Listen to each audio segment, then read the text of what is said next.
পাকিস্তান তেহরিকে ইনসাফ পিটিআই এর প্রতিষ্ঠাতা ইমরান খান বুধবার 9 মে সংক্রান্ত দুটি মামলা থেকে খালাস পেয়েছেন। বিচার বিভাগীয় ম্যাজিস্ট্রেট বিলাল তার খালাসের আদেশ জারি করেছেন, যিনি মামলাগুলোকে চ্যালেঞ্জ করে প্রাক্তন প্রধানমন্ত্রীর আবেদন মঞ্জুর করেছিলেন।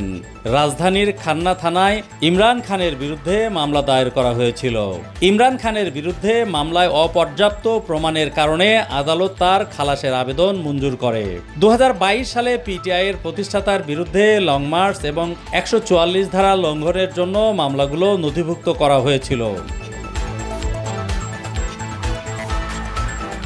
মিস্টার খান, যিনি আদিয়ালা জেলা কারাগারে বন্দী রয়েছেন এবং তার কয়েকজন পিটিআই নেতাসহ আরও কয়েকজন 9 মে তার গ্রেফতারের পর সহিংসতা সংক্রান্ত মামলায় বিভিন্ন অভিযোগের মুখোমুখি হচ্ছেন।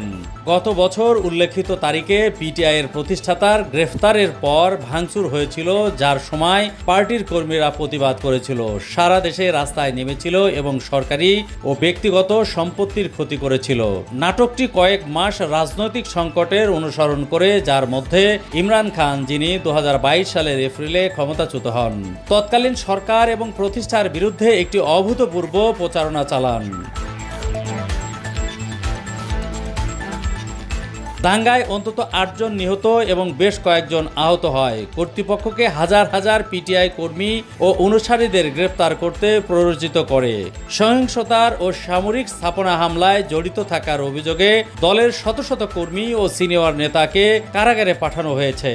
বিক্ষোভ চলাকালীন দুর্বৃত্তরা রাওয়ালপিন্ডিতে জিন্দা হাউস এবং জেনারেল হেডকোয়ার্টার্স জিএইচকিউ সহ বেসামরিক ও সামরিক স্থাপনাগুলোকে লক্ষ্য করে। সামরিক বাহিনী 9 মেকে কালো দিবস হিসাবে অভিহিত করে এবং সেনা আইনের অধীনে বিক্ষোভকারীদের বিচার করার সিদ্ধান্ত নেয়। এই রায়ের মধ্য দিয়ে ইমরান খানের রাজনৈতিকভাবে পুনরুজ্জীবিত হচ্ছেন এবং দল আরও শক্তিশালী হবে।